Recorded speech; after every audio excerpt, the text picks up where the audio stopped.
छुआंकर झगड़ानु महाभारत मजा रास्ता ने महिला को पिटी पिटी मारिदेला बदमाश ठानटा ठाने पुलई गला महिलांकर जीवन मारबार लाइव वीडियो सीसीटीवी कैमरा ने कैद होइचे।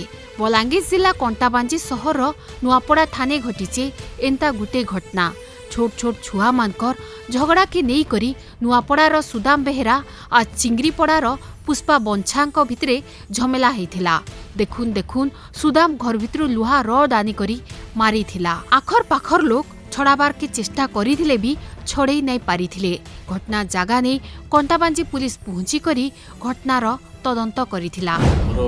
डिसीज रो गोटे छोट पु अच्छे सी कंटाबांजी नुआपड़ा स्कूल रे पढ़ुचे 4 क्लास। आज मोदला सुदाम बेहरा तार सान पु भी सी 4 क्लास पढ़ुची।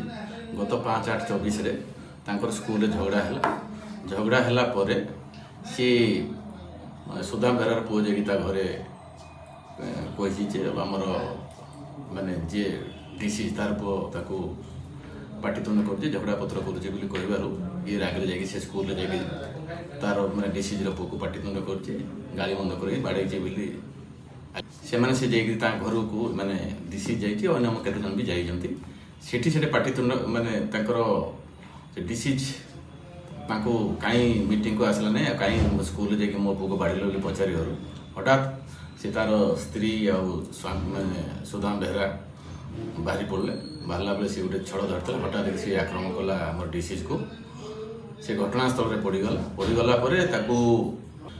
से कथा को नहीं आमर से इश्यू को लेकिन आमर गोटे तार भाई तरुण बेहरा डिसीज रिपोर्ट गोटे केस है गोटे मर्डर केस आ से केस रे आमे सांगे सांगे से 2 जन से सुदाम बेहरा और तार स्त्री को आम से सांगे सांगे एप्रेंड कराला आमे से केस रे साइंटिफिक टीम यूटिलाइज करिछु आज ताको अरेस्ट करी कोर्ट चालान। अभियुक्त सुदाम आर तांकर कन्या के गिरफ करा जाई किना कोर्ट चालान करिछि पुलिस।